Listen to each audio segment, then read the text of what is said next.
안녕하세요, 커알못입니다.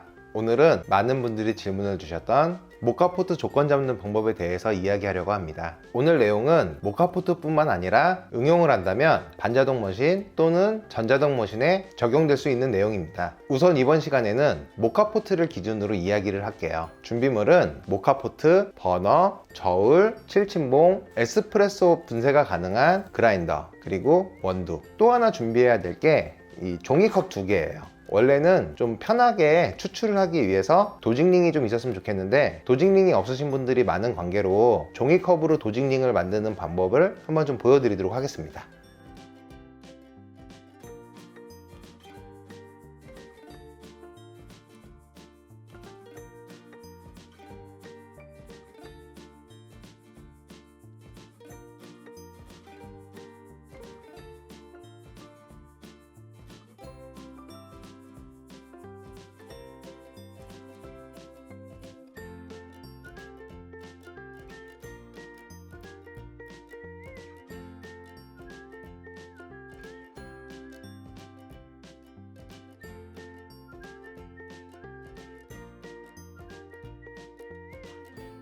잘 보셨나요? 종이컵 2개만 있으면 받침대하고 도직링을 충분히 만들 수 있어요. 그럼 본격적으로 이론적인 부분을 이야기하고 추출하는 방법까지 보여드리도록 하겠습니다.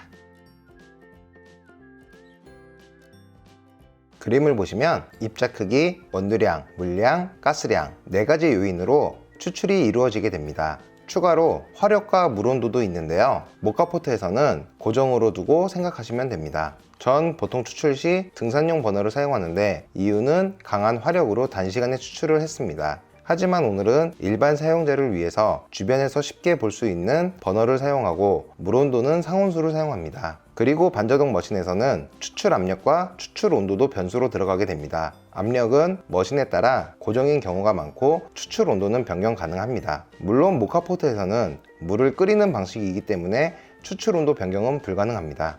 그림에서처럼 각 조건들을 잘 조합하여 가운데 보이는 적절한 추출 구간을 찾아내는 게 오늘 여러분들께 보여드릴 내용입니다. 처음으로 입자 크기에 대해서 이야기해 볼게요. 입자 크기는 에스프레소 그라인딩이 가능한 그라인더를 사용해 주세요. 자동 그라인더에서는 바라짜 앵커를 추천드립니다. 여러 유튜버 및 매체에서 추천 또는 검증해 주신 에스프레소 그라인딩이 가능한 그라인더 중 가장 저렴하고 가성비 좋은 그라인더입니다. 이유는 에스프레소부터 드립까지 커버 가능한 그라인더이기 때문입니다. 저는 코만단테 전동킷을 사용하는데 수동 그라인더는 전동킷이 없다면 많이 힘듭니다. 전동킷 관련 내용은 따로 영상을 만들어 올리도록 하겠습니다. 입자 크기는 추출의 가장 중요한 변수입니다. 모카포트 뿐만 아니라 에스프레소 추출에서도 입자 크기에 따라 추출 결과물이 달라집니다. 보통 추출이 이상해요 라는 말을 많이 하시는데 열의 9은 그라인더 선택이 잘못된 경우입니다. 그라인더 선택만 잘 하셔도 추출의 90%는 성공입니다. 영상으로 보시면 그라인딩 사이즈에 따른 추출 결과가 어떻게 나오는지 확인 가능합니다.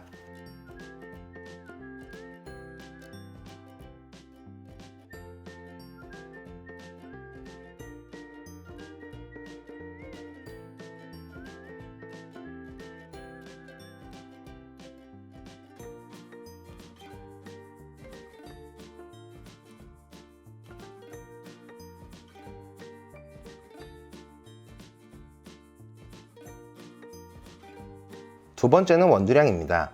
그라인더 입자가 가늘어지면 투입되는 원두량도 증가합니다. 하지만 바스켓의 용량보다 적은 양의 원두가 들어가면 바스켓 내부의 원두는 진흙처럼 되고 너무 많은 양의 원두가 들어가면 과도한 압력이 걸리게 되어 추출이 안 되게 됩니다. 모카포트는 바스켓 용량에 맞게 원두를 투입해서 사용해야 합니다. 4컵 또는 6컵 용량의 큰 모카포트를 구매하시고 2컵 용량만 뽑아 먹을게요. 이렇게 하시면 정말 맛없는 커피를 드시는 겁니다. 만약 큰 모카포트를 구매하셨다면 작은 용량의 모카포트를 구매하시는 걸 추천드립니다.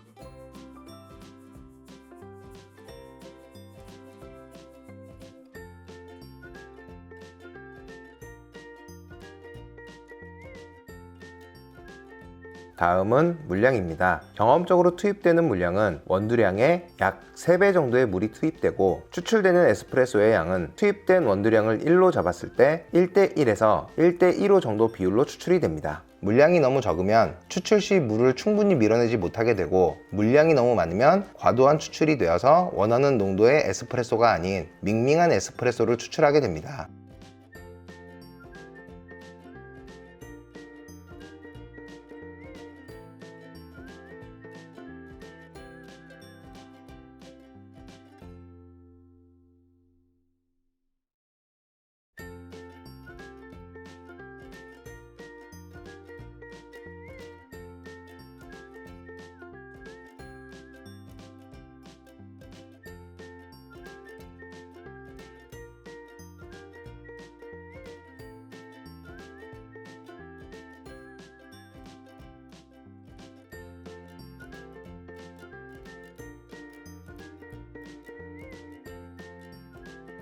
그 다음은 원두의 가스량입니다. 원두의 가스량은 로스팅 후 대기 시간에 따라 원두 내부의 가스량이 변하게 됩니다. 이걸 숙성, 딥게싱, 아웃게싱 등 사람에 따라 다양하게 표현을 합니다. 보통 로스팅 후 어느 정도 시간이 흘러 원두 내부에 이산화탄소가 배출되면서 아로마, 즉 커피향이 올라오게 됩니다. 그림에서는 보기 편하게 숫자로 표현을 했는데 볶음도가 강할수록 딥게싱은 빠르게 이루어집니다. 이유는 로스팅 시 세포가 팽창하게 되며 배전도가 올라갈수록 로스팅된 원두의 경우 생두의 약 2배까지 팽창을 하여 부피가 커지게 됩니다. 부피가 커지면 내부 공급도 같이 커지면서 가스의 방출량이 더 원활해집니다. 모카포트에서는 보기 힘들지만 반자동 머신에서는 물퍽이 발생하는 원인으로 동일 로스팅 원두를 여러 날 동안 추출할 경우 처음 세팅을 하고 2-3일 또는 일주일 후 추출 시 추출 속도가 빨라지면서 물퍽이 생기는 현상이 나오는데 원두 내부의 가스량의 감소에 따른 압력 변화입니다. 그래서 반자동 머신을 사용하는 영업장에서는 그라인딩 사이즈 또는 도직량을 변경하면서 그날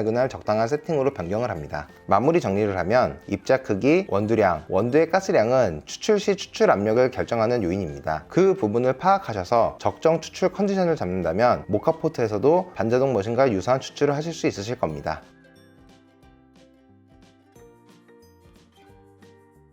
잘 보셨나요? 오늘 이야기한 내용은 모카포트로 반자동 머신처럼 고농도 SO를 추출할 수 있지 않을까 하는 궁금증에서 시작을 하게 되었습니다. 결과적으로는 고농도 에스프레소 추출에 성공은 했지만 이 방법이 꼭 좋은 방법이라고는 말하기 힘들어요. 가장 큰 문제는 원두의 소모가 너무 많습니다. 사람마다 입맛이 다르듯 정해진 추출 방법이 있는 건 아니에요. 내 입맛에 맞는 원두와 추출 방법을 다양하게 테스트해 보시길 바랍니다. 영상의 내용 중에 궁금하거나 이해가 되지 않는 부분이 있다면 언제든지 댓글 달아주세요. 제가 아는 한도 내에서 언제든지 답글을 달아드리겠습니다. 네, 이상 커알못이었습니다. 즐거운 주말 보내시고 오늘도 향기로운 하루 되세요. 안녕.